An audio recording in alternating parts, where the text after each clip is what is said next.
I don't think, to be clear, that there are hard or fast lines or any kind of specific definition that you can use to draw a box and say anything inside this is cozy fantasy and anything outside is not. I think cozy fantasy is inherently subjective because cozy, I mean, like, think about that word. It's a description of how something feels to you, and how we feel about things is going to differ from person to person. And so, what is cozy to one reader might be dull and dreary to another, or what is scary and stressful to someone like me who's a giant baby might still be cozy to somebody else. So I can do my best at sketching out what I think my personal definition of what is cozy fantasy to me is, but with a huge caveat that I don't think this is something that can or should be universal. So in my book, cozy fantasy, cozy fantasy is something with smaller stakes than the end of the world. The stakes are going to be more personal in a cozy fantasy. It also has an emphasis on slice of life. So it sort of lingers and stops to smell the roses, if you will, and that might mean pausing over meals or moments of companionship, traveling, setting up shop, taking breaks in between quests. All those things are inherently cozy. And then I think the single most important element to have in a cozy fantasy is optimism and kindness.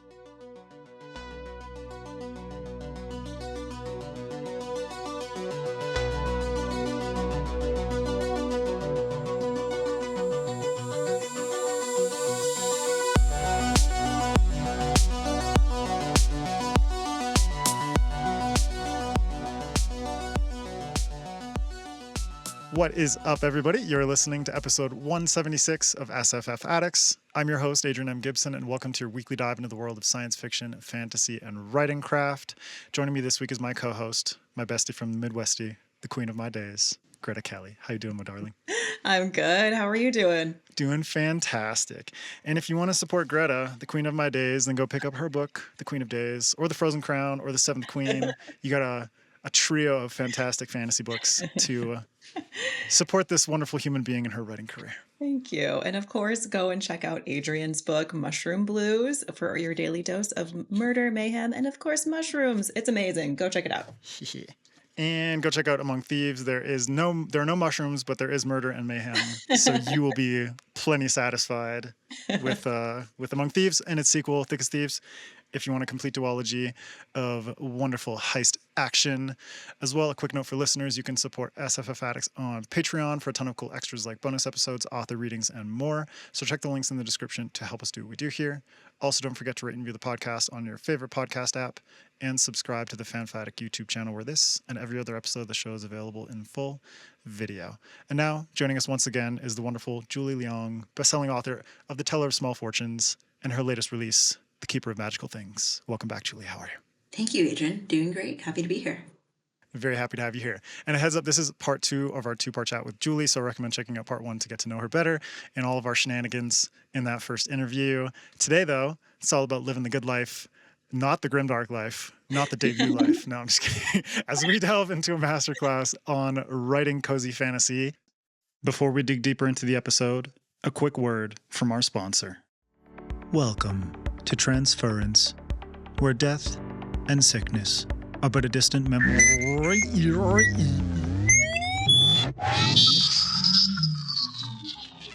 Nicholas Five Burrows is a sicko, someone that takes on others' illnesses. In a city where diseases are transferred, the rich buy longer lives without pain, and the poor get a short life of constant sickness. Brought back from the brink of death by his friend Brian Meadowhearth, or maybe the invisible hand of an outside actor, Nick finally gets the chance to try and change things, to finally stop the whole disease transfer network. Tensions escalate as Nick infiltrates a higher society he doesn't understand, and starts to fall for Dorothy Sungate, the very person he needs to manipulate to be successful.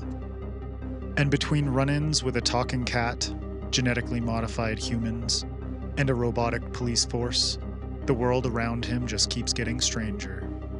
Can Nicholas tear down the disease transfer architecture? And how much of his humanity is he willing to bargain along the way? A dystopian vision of healthcare and a market economy. Transference will appeal to fans of Red Rising, Blade Runner, and the BioShock franchise. Now a complete duology with the release of Book 2, Transcendence. The Narrator Cycle Duology by Ian Patterson is available now in ebook and paperback. Get your copies today.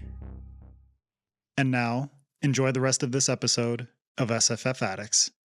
So to kick off this discussion, Julie, can you give our listeners a bit of an overview of what cozy fantasy actually is, at least in your mind and your perspective? Yeah, happy to. And I love that you added that call out at the end, because that's what I want to talk about first. I don't think, to be clear, that there are hard or fast lines or any kind of specific definition that you can use to draw a box and say anything inside this is cozy fantasy and anything outside is not. I think cozy fantasy is inherently subjective because cozy, think about that word. It's a description of how something feels to you, and how we feel about things is going to differ from person to person. And so what is cozy to one reader might be dull and dreary to another, or what is scary and stressful to someone like me who's a giant baby might still be cozy to somebody else. So I can do my best at sketching out what I think my personal definition of what is cozy fantasy to me is, but with a huge caveat that I don't think this is something that can or should be universal.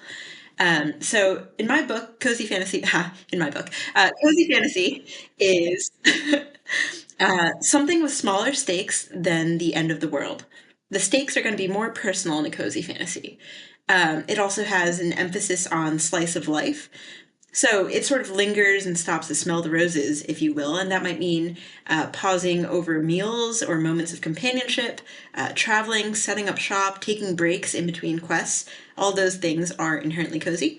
And then I think the single most important element to have in a cozy fantasy is optimism and kindness. Cozy fantasy cannot be cynical. I think cynicism is the antithesis of cozy, because ultimately what is most comforting to all of us is being reminded that people are mostly good and well-intentioned and mostly trying their best, and that kindness and empathy are universal human traits, even if other things like greed and selfishness and cruelty exist in the world too. A cozy fantasy's job is to make you feel like things might be okay after all, and that the world, especially this magical, fantastical world that the author is bringing you into, can be good and kind and beautiful too. So that is my personal definition of cozy fantasy. Huge grain of salt, because that will look different depending on who you're asking. Yeah, I suppose if you're someone who falls asleep to like true crime podcasts, that might not be. But the definition you gave is like a double homicide might be very cozy for that person. So relaxing. That is my comfort listen, is just a true crime podcast. But we always kind of like to talk and like analyze current trends that are happening in the literary space, and cozy fantasy is a subgenre that has really exploded over the past, couple years here. So what do you think it is about cozy fantasy as a genre that is calling to readers and writers, and how do you think that reflects on the modern world that we all find ourselves in? It's such a great question, and I think we talked a little bit about this last week, but I think often the fiction that we read is an inverse reflection of the state of the world around us. And it's really no surprise that cozy fantasy as a subgenre took off really for the first time in recent history, or in the way that we're using the label today. It took off during COVID, when the world around us was frightening and dark and stressful and claustrophobic, and we were all pent up and like trying to get vaccines and wearing masks. And I think I myself am actually a pretty strong data point that is illustrative of that larger trend and why cozy fantasy has emerged, because I wrote my cozy fantasy, The Teller of Small Fortunes, when I needed comfort and warmth and escapism. Like I mentioned last time, I wrote it when my dad was really sick and I was spending a lot of time in the hospital with him, and also COVID was happening and I had quit my job, and I was feeling a little bit like I was kind of flailing in the void of figuring out what it is that I should be doing and how I could best care for him, et cetera, et cetera. And so that was when I really wanted to be reading these things that were, A, magical and fantastical, because that to me is escapist. I wanted to get out of this modern world and never think about anything to do with COVID and, the state of the economy and all these other things. And I wanted to think instead about things that were magical and kind of outlandish and in a different world. But I also want to be reminded of the inherent humanity, despite it being in this fantastical background. I wanted characters that I could care about, that I could root for, that I knew would have a happy ending. And so in terms of what cozy fantasy appeals to, I think it really is this kind of adult need for a retreat to almost the fairy tale. I almost like to describe the cozy fantasy as being fairy tales for adults. There's not really cozy fantasy for an MG or young adult audience, because I think for younger readers, what they're craving is adventure and agency and feeling like they can do something that will change the world and save the world. Whereas adults, we've got taxes and mortgages and sick parents. And what we would love is to go back to a world where, things are simpler and better and kinder, but still feel real and true to us. And I think that is kind of what is most resonant about cozy fantasy for the modern reader. I agree. Yeah. And I want you to tell us what are some of your favorite cozy stories, whether they come from books, TV, movies, whatever it may be. Yeah. And what are some of the books that maybe introduce you to the genre? You mentioned Legends and Lattes last episode, as it exists in the fiction space. Yeah. So again, what I find cozy, other people may not. But there are some series and some authors and works of media that I find so deeply comforting and nostalgic that they're just the epitome of cozy for me, and I will turn to them time and time again. I mentioned this last time, and I will not stop shutting up about them. The Discworld books by Terry Pratchett are just probably my most reread series. I love that there are so many different branching storylines, and this world is so rich and so detailed that anything you're looking for, you can find in the Discworld series. And I feel like every time I reread some of these Discworld books, I'm discovering something new. And so it's both nostalgic and comforting and familiar, but also still deeply entertaining and incisive and, has great philosophical commentary on what it is to be a good person. Beyond the Discworld books, it's funny, you mentioned true crime and, all those things. Those to me aren't super cozy, but Agatha Christie books are. Yeah. Cozy mysteries. Cozy mysteries, yeah. And Agatha Christie is like the queen of the original cozy mystery. And so I've read all of them, and I basically reread them almost every winter. For some reason, it's like biological clock hits, the temperatures drop, I like put on my like fluffy blanket, and I'm like, all right, time to read The Murder of Roger Ackroyd. And it doesn't matter that I know who did it, because it's still like you're there for the ride and for her very British commentary on things. And they're just so good. I think other cozy things, and I could go on for a long time, so you should stop me at some point, but Ghibli movies, cozy, the video game Civilization 2, and like building my little empire and all the wonders of the world stacked in one capital city, very cozy. And I think all of these things existed and I loved before I knew the label cozy or cozy fantasy. I think the cozy fantasy label really started being used around COVID time when Legends and Lattes blew up. And that for me is one of the canonical works of modern cozy fantasy. Travis Baldree did such a good job of it. And it's really a testament to that book that it kind of spawned off this new subgenre and new books getting published.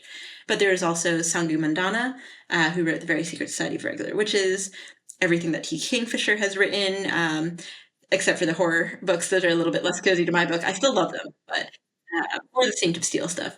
Oh, Becky Chambers. Yeah. This Monk is and Robot. Than cozy fantasy. I love them so much. The Monk and Robot books, but also the Wayfarers books, I think are so kind and, slice of life set in a space station. Even if you want to call that like cozy sci-fi, like they're still so cozy. Yeah, 100%. So cozy. I love them all. Rebecca Thorne, her Tea and Tomes books. Ursula Le Guin, I find very cozy, even though her books were obviously well before kind of cozy fantasy entered the lexicon. Yeah. Lois McMaster Bujold, her Penrick and Desdemona novellas, I found very cozy in the broader world of the Five Gods. All these things, super cozy to me personally. You might have them so. Yeah. I mean, like Studio Ghibli is my go-to for anything cozy. And I like what you're saying about like, because a lot of it, like we said last episode, with like your approach to world building is like it's all about the vibes. I feel like so much of cozy is about the vibes, 100%. and there's just like a kindness and a curiosity in the Studio Ghibli movies that really speaks to me. Which is why like reading something like it makes complete sense that Hayao Miyazaki would pull from the books of Diana Wynne Jones to use as inspiration for certain adaptations like Kiki's Delivery Service or Howl's Moving Castle and stuff like that. Because there is magic and mystery, but there's also curiosity and there's so much kindness and there's so much warmth in there. Absolutely. And so it's kind of like, it's cool to see like, I've got copies of Diana's books to read to my kids, but then I've also started to introduce them to the Ghibli movies. And it's kind of like, they'll stay awake for an entire run of like Ponyo, but they will fall asleep during like Lady and the Tramp or like some other Disney movie. And I'm like, you are my children. I love this. Yeah, there's such a sense of childlike wonder about them. Sometimes I just put on the Studio Ghibli like soundtracks when I'm just, making coffee and doing things, because it makes me feel like nice. Yeah. It's so warm, man. It's so good. Yeah. Greta, do you have like a favorite?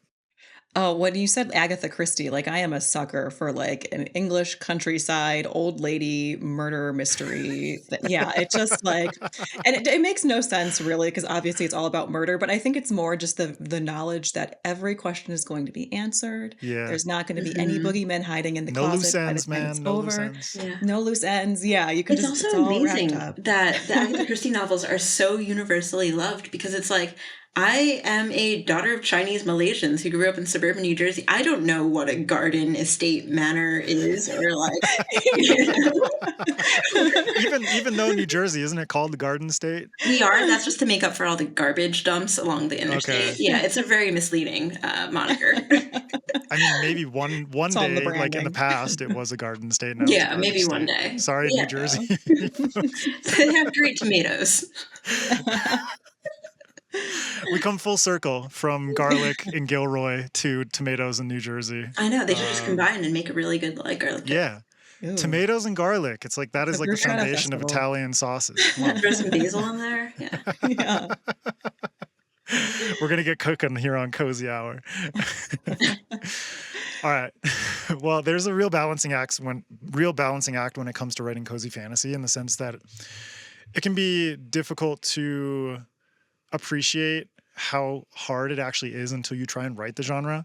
And I feel like this is just kind of like an adage for writing as a whole. Like, people who read often don't understand like how hard it is to actually write. But when it comes to cozy fantasy in particular, the difficulty often boils down to the question of stakes, because so much of what we read hinges on what are the stakes in this particular story. You know, we're kind of trained to make the central conflict in our books as dangerous and death-defying as possible, right? But cozy takes the opposite approach, where it's kind of like you're going for this kind of like low stakes angle, right? But how do you personally build genuine, meaningful tension and stakes into your books while maintaining that cozy atmosphere? Yeah, you're totally right. It is such a hard thing to do, and it really is like the central challenge of writing a cozy fantasy. I think, and I want to caveat this by saying I'm not sure I've gotten this perfectly right. I think you'll find readers who will say that I haven't gotten the stakes right in my books, and that's okay because readers are different, and you know, reading is subjective. But I think for me, the important thing to remember is that having low stakes, which a cozy fantasy will do, does not mean having no stakes. I think ultimately, no matter what kind of book you're writing, whether it's epic or cozy or, you know, a thriller or mystery, readers will still need to care about your characters first and foremost. And they need to care what the characters are going through, which means that those characters will still need obstacles and arcs and changes and things to overcome. But I think cozy is the difference between I must save the world from the evil dark lord of doom and I must save my family's bookshop from the evil tax collectors. Both matter, both are really important, but the conflict in the cozy approach sort of fits on a small screen, and it fits within the shape of your character's life.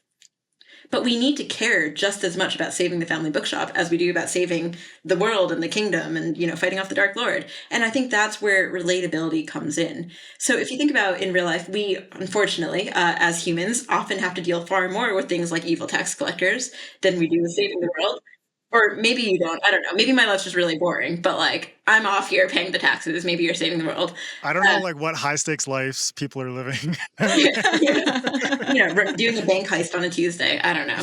I mean, unless Julie, you're like, I told you that in Yeah. confidence. Sorry, my bad. unless you're like a firefighter or something like that. Like, I Yeah. don't know. That's true. Those people are pretty epic. I am not a firefighter, and I am not like a muscle-bound hulking warrior who will go fight in the arena. I am somebody. My family doesn't have a bookshop either, I suppose, but you know, I pay the taxes, and so those things are familiar and relatable to readers in general. But I think drawing on your character's conflicts in a shape that is recognizable, where readers go, "Oh yeah, like I have also felt." Those feelings about not living up to my parents' expectations, or I've also felt this sense of not knowing what it is that I am meant to do with my life. And having those readers remember how big and heavy those feelings feel for them, even if they're about like a relatively small thing that are just personal to their lives, that is key, bringing out those feelings in order to make those stakes feel real, even if they are low relative to, you know, doomsday, save the world kind of stakes. But I think that's something that you can take with you no matter what genre you're writing in too, is just knowing what it feels like to just be a living human, Yeah. right? In researching this topic, I came across kind of an interesting quote that said something along the lines of the magic of cozy fantasy is that it's low in both stakes and realism. And I'm not sure if that's entirely fair because I mean we all write about magic and aliens and shit, but I would love to get your take on it. What do you think the role of realism is in cozy fantasy? I would love to read what you've written about magic and aliens and shit, Greta. I know you've written about magic. Have you written about aliens too? Did I miss that? No, not yet. Maybe Secret, there are someday. aliens in the Queen of Days. They're just like demons Well, and I gods. mean, I suppose they are from like a different reality, so maybe. It depends on how you look at alien. it. Yeah. No, this is such a great question. And I think I'm not sure if I agree with that quote either. So I think because cozy fantasy is about personal stakes, it actually becomes even more important that the characters feel really real, even if the world can be like a little bit more fuzzy, a little bit more vibes based. But if the characters don't feel real, then those personal stakes don't matter anymore. If they feel like paper cutouts or they're just like vehicles for the plot, then the stakes kind of blow away in the wind and don't come into play. But I don't think that cozy fantasy requires realism in the sense that people often use the word realism.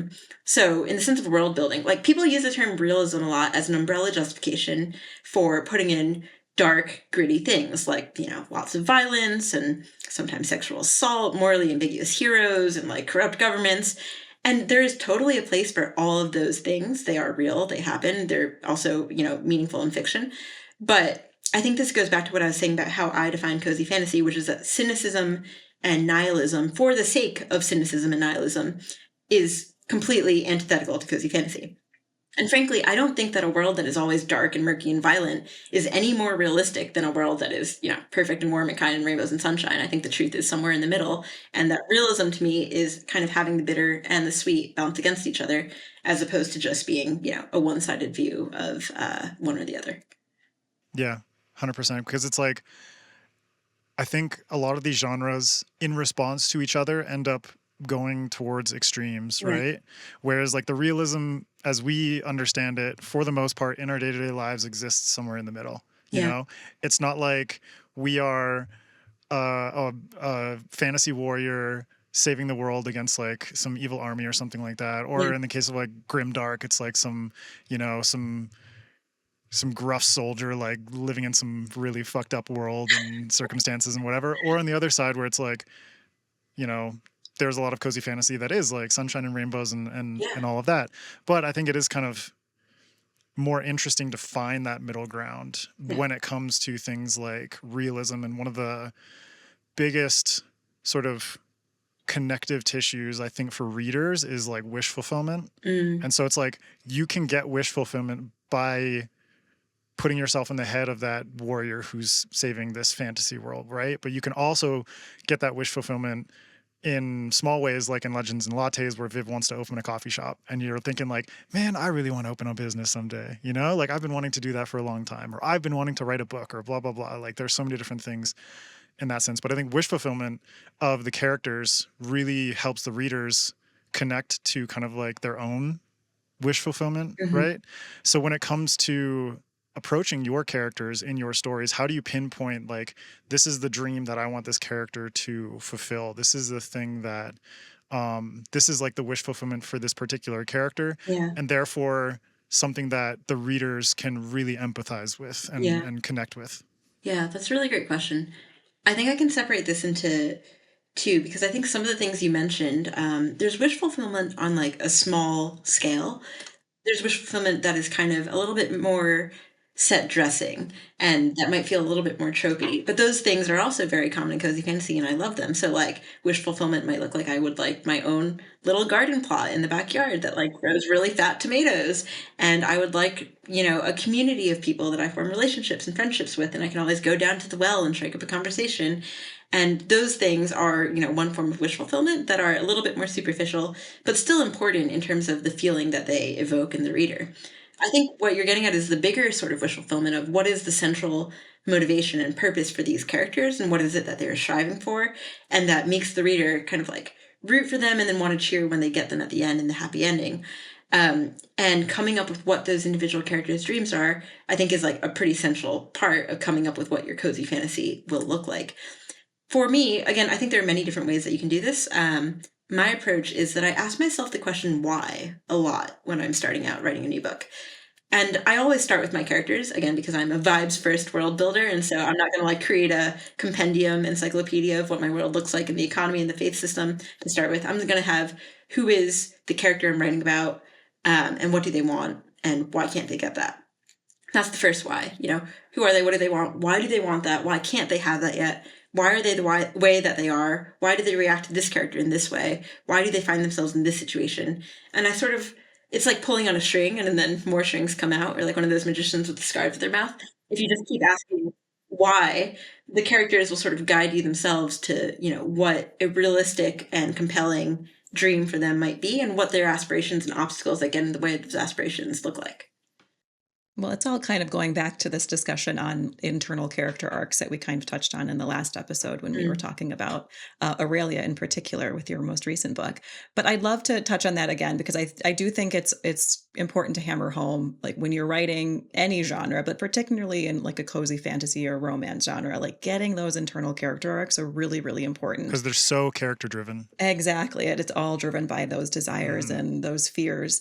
So I'd love to hear again, like what other advice you can give about crafting internal emotional character arcs, but also how those arcs play into reader expectations about what they believe cozy stories should have within them. Yeah, this is a really great question. So I think one cheat code for making characters feel fully realized and like a character that the reader will resonate with is having them build relationships with another character. And in some senses, you benefit from both sides, because the reader, in kind of engaging with one character's viewpoint, will start feeling the same way that that character feels about the other character as you reveal, character B to character A, and vice versa. It's like a self-reinforcing feedback loop. And so that's why relationships are so key. I don't think you could effectively write a cozy fantasy that just has one main character kind of out in the world on their own doing quests. I think it really matters how they engage with other people in the story. And romance is one way of doing that. I don't think that romance is always necessary in a story. In fact, The Teller of Small Fortunes was purposefully focused on platonic relationships, which I feel like often get overlooked in favor of the romances. But romance is one way of doing that. That is kind of, something that many readers, I think, will be able to more passionately root for than, or it complements, rather, I would say, the standalone character arcs that they have. And I think it's also really useful for developing that characterization, because I don't remember where I first read the saying, but I have heard a quote that in essence is saying, I'm paraphrasing, but to truly know someone is to love them. And I really like that, because it's expressing the idea that once you truly understand somebody and know them at a really deep level, you have by definition necessarily started to love them.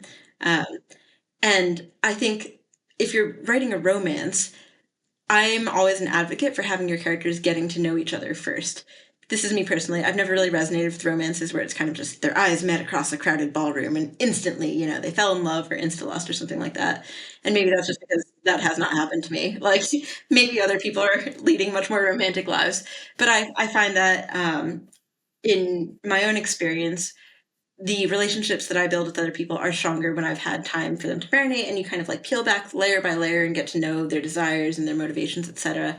And so that is a really useful vehicle when you're crafting a story to bring your audience along for the ride, and having a character kind of slowly get to know another character and therefore love them. If your audience and your readers have kind of gone along in that character's head, they'll find themselves by happenstance loving that other character too.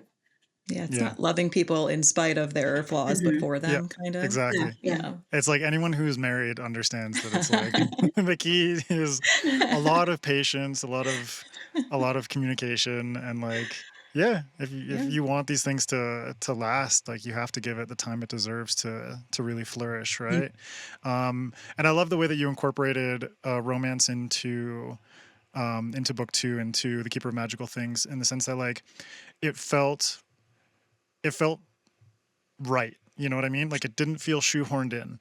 And kind of just touching on romance in fantasy right now, there's a lot of push for female authors to put more romance into their books, right?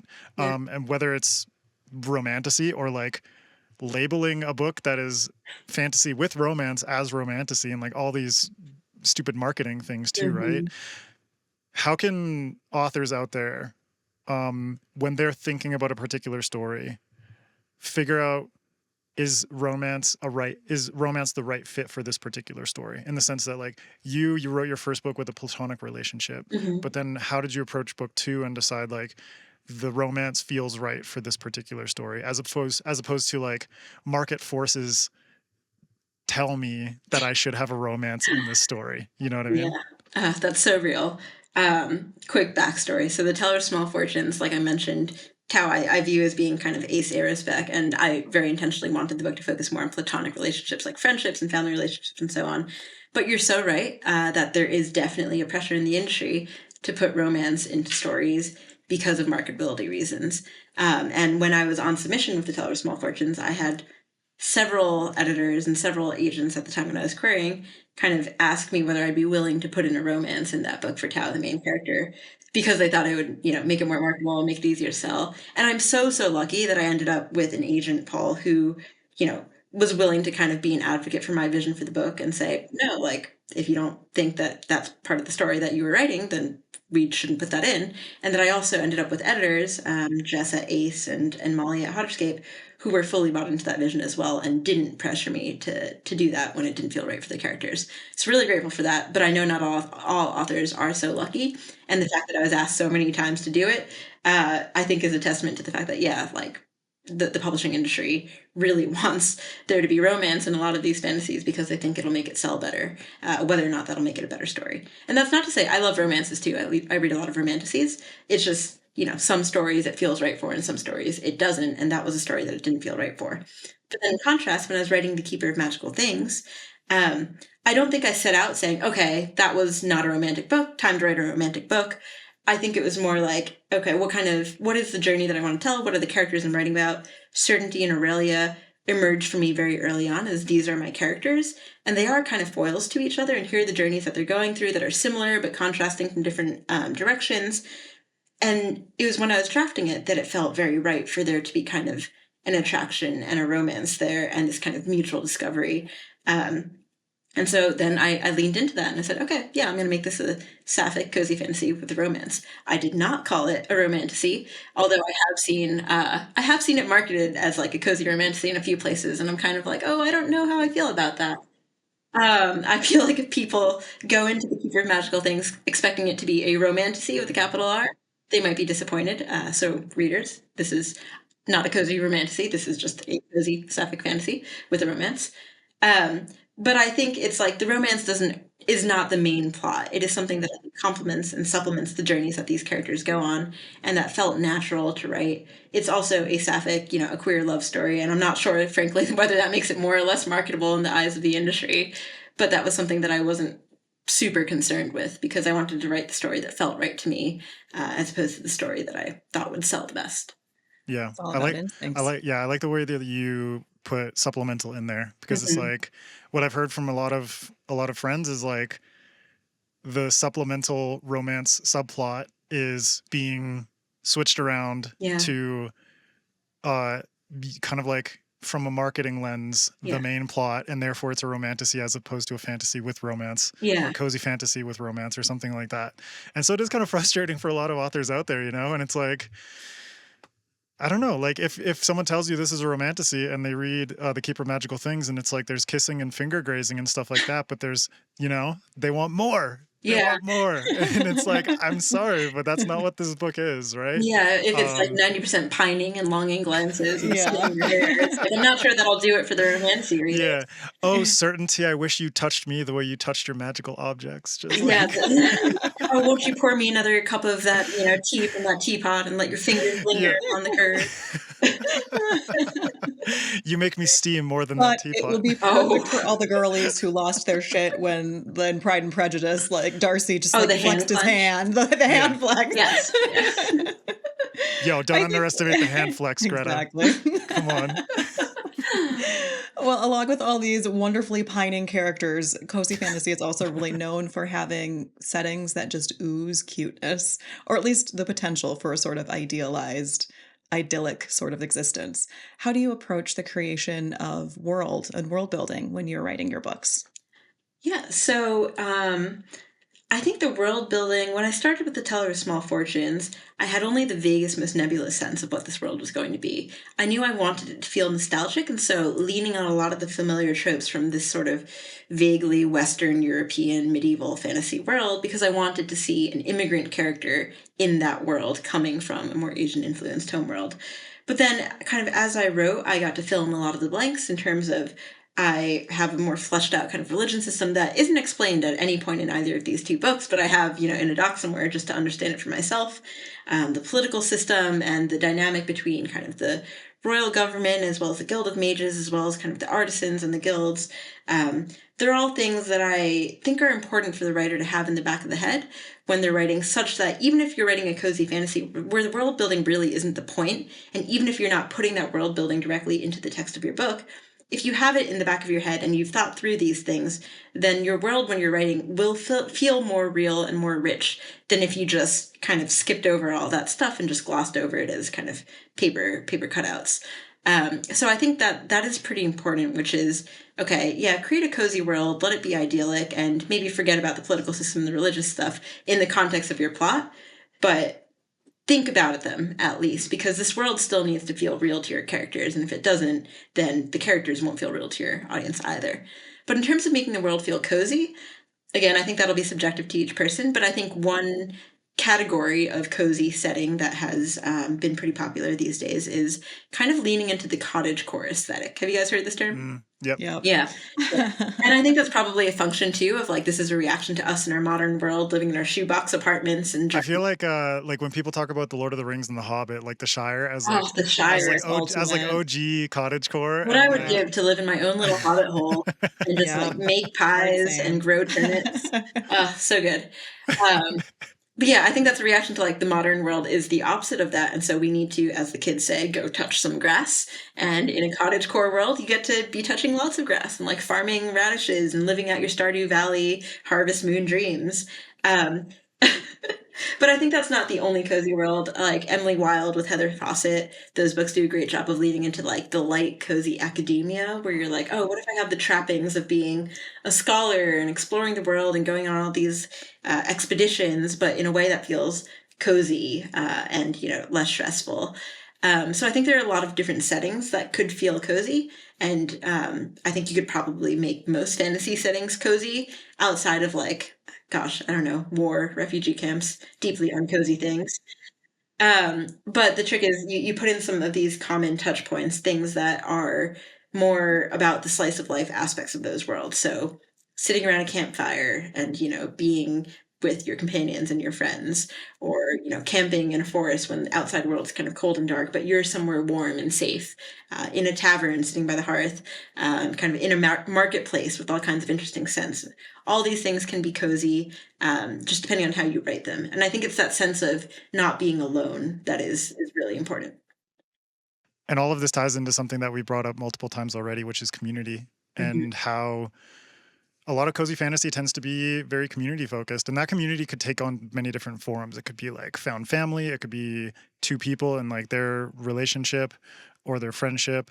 It could be, like you say, like going to a market and seeing like what all the people in this community are selling. And what we talked about last episode was spelling, and how it was like this garlic-based community, and how a lot of like the story, how the setting itself had its own character arc. The community itself had its own character arc, right?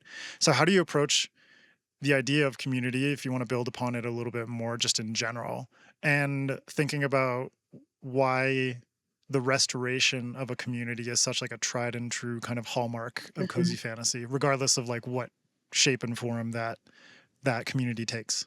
Yeah.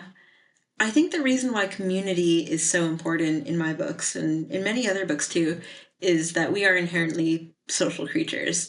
And, we as humans feel this deep need to be with other humans and to form relationships that feel meaningful. They're kind of the whole point of our existence. And so if you strip away the community and you just have a lone hero going on a solitary quest, it becomes difficult to really care about that person in the context of what are you doing for others. I think that's how you make a hero feel like somebody to root for. And so I think even books that aren't superficially about community are kind of about community, like Lord of the Rings, epic fantasy, classic. But like the Fellowship of the Ring is a family. Like that is a community right there. It's in the title, people. Come on. Yeah, come on, it's in the title. The OG bromance, right? A 9-way bromance in the form of a fellowship. Yeah, multi-species bromance. But yeah, I think it's just such a universal thing that I think, honestly, you'd be pretty hard-pressed to write a story that feels meaningful and interesting that doesn't involve a community in some form. And so it's less the idea that I've set out to write books about community than it is the idea that I've set out to write stories that people will care about, and stories that people care about are about community.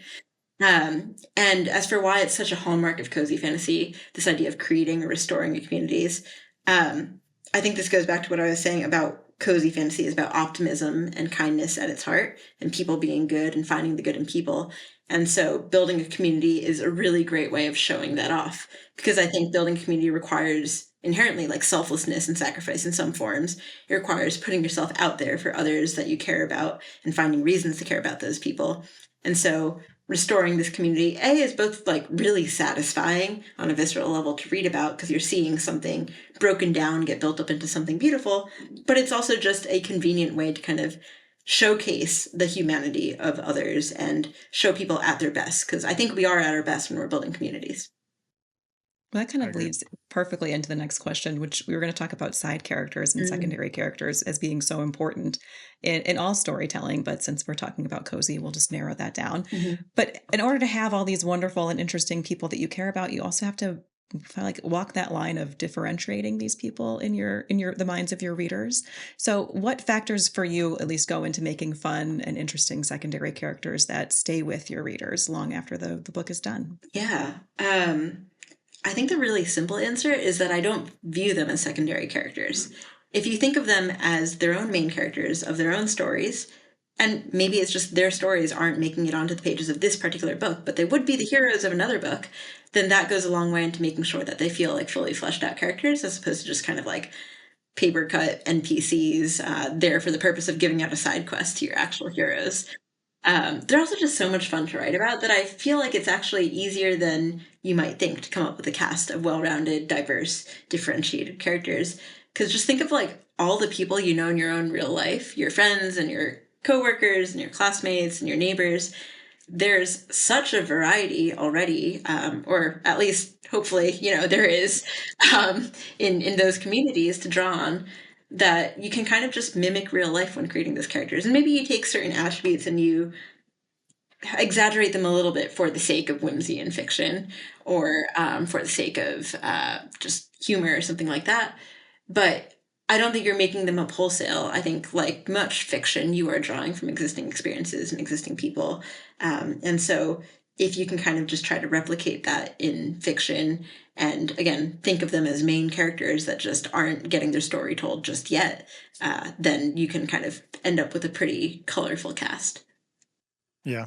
And amongst that cast also involves villains, or at the very least, like an antagonistic force. And you brought up the tax collector earlier, and it could be something like that, right? But it's like, we've been talking a lot about low stakes, but that doesn't mean that there are no stakes. And so there has to be some kind of antagonistic force that is putting pressure on your main character and the goals that they're trying to achieve, right? Yeah. And I'm thinking about like something like Spirited Away, the Studio Ghibli film, where it's like there is no clear-cut villain in this particular story, right? But it's like you could look at Yubaba, which is like the owner of the bathhouse, as like an antagonistic force, but she's not necessarily a villain, right?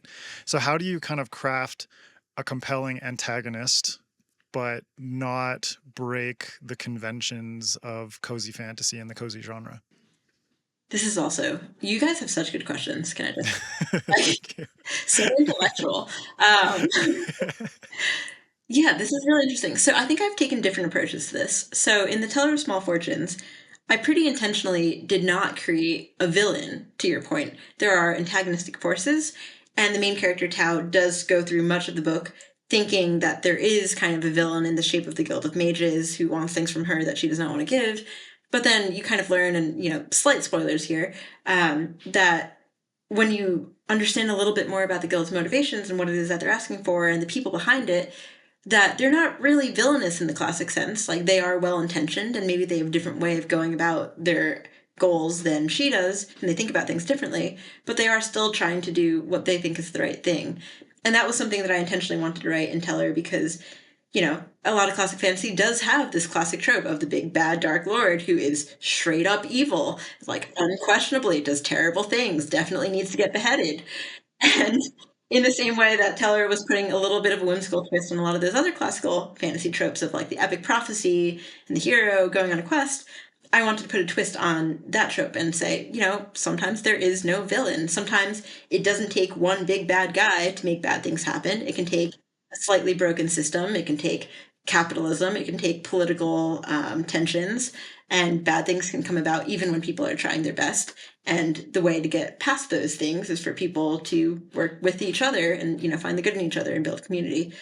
And so I think that was an approach that you could take in cozy fantasy, which is to say, look, people don't have to be evil for bad things to happen. And here are the ways in which we can fight evil by also still relying on the bright aspects of humanity. I think in The Keeper of Magical Things, it was a little different. I won't go into too many spoilers because my publisher won't be happy about that when it just came out. But there is a little bit more of like a compelling classic villain to be found, like an individual character who does bad things. But I think what cozy needs to do is not rely upon the assumption that people can just be inherently evil and broken and bad. I think if you make a character a villain, you need to show a little bit why that they have turned to being a villain. Because I think that is the truth of things, that people aren't born broken and bad. Society and forces shape them into, certain paths. And it's not cozy to just write off a person, or even worse, like sometimes fantasy will say this whole race of creatures is evil and bad. And that is neither rings true to me nor feels especially cozy or optimistic or kind. And so I think you can still have villains that are compelling. I think you just need to make sure that the motivations for that villainy are clear and understandable to the reader, so you can see how they got there, even if you don't agree with it, and even if you're still rooting for their downfall. You see them as people first still. Redemption for the orcs. Yeah, exactly. Well, you've given so much wonderful advice and so many great words of wisdom here. But before we close out, is there any other final little bits of wisdom you can share for authors out there who might want to write their own cozy fantasy stories? Yeah, I think I would just say, don't force the cozy. I think if you're setting out to write a cozy fantasy, that's great. That's something that I did because I wanted something warm and comforting. But I wouldn't overthink the tropes or the conventions, or kind of, study the market and say, here are the components that go into a cozy, and here's how I'm going to fill those components. That feels like a very kind of paint by numbers strategy. And I don't think, maybe that works for some people, but I personally don't believe that will result in a story that feels the most true to you or to your readers. I would just say, think about what makes you feel warm and comforted and write a story that does that. And I can say from personal experience, there will always be readers that think that what you're writing is either too cozy or not cozy enough, no matter where on the spectrum you fall. And that is okay. The quickest way to fail, I think, will be to try to write something that appeals to everybody. Or worse yet, if you try to write something that nobody will dislike, that is a surefire formula for writing something that nobody will love, And so I think don't overthink it. Write what feels true to you. And yeah, that's my advice. Because even though cozy fantasy is full of recipes, you don't need to follow that recipe, because Yes. writing to market, as you have probably learned from listening to this podcast, does not work very well. It leads Fool's only to errand. madness. It leads only to madness. Exactly. Well, that's a beautiful note to end on. And that's it for this writing masterclass, our two-parter with Julie. Thank you so much for getting cozy and warm with us. It's cozy and warm here in my sauna, but more so because you're an amazing person. So thank you. Thank you, Adrian. Thank you, Greta. It's been so fun hanging out. It's been a pleasure. As well, if you contribute $5 or more to our Patreon, you can access an exclusive reading by Julie from her new book, The Keeper of Magical Things. So go check that out. Go support her work. Go get her books. Feed her dog. All that fun stuff. Julie, where can folks find you online? You can find me at julieleong.com or on social media at Julie Leong Books. Fantastic. And you can follow SFF Addicts on every platform at SFF Addicts Pod. You can check me out at Adrian M. Gibson, my website, adrianmgibson.com. And you can go check out my book, Mushroom Blues, if you want a little bit of mushrooms in your life. Greta, what about you? Yeah, I am at Greta K. Kelly on Instagram, TikTok, and the decaying corpse that is X. And Yeah, it's been decaying for so long, dude. Yeah, it's just a leviathan. It takes a long time. It's like a whale at the bottom of the sea, slowly being eaten by crabs and other. Yeah. Are we the crabs? Yeah, I hope maybe. not. I don't know. I'm like a translucent like crab living in the bottom of the ocean. Yeah, I would like to be an immortal jellyfish. There you go. That's the goal. Yeah. Yeah, aspirations, baby. Yes, and you can also check out my brand new website, GretaKKelly.com. Awesome. And go support MJ, go feed her cats. The Thorin and Evie Food Fund to give those cats more fat than fur. Go check out Among Thieves and Thick as Thieves. And thank you all so much for listening to this episode. We really appreciate it. For now, keep reading, keep imagining, and we'll see you next time on SFF Addicts.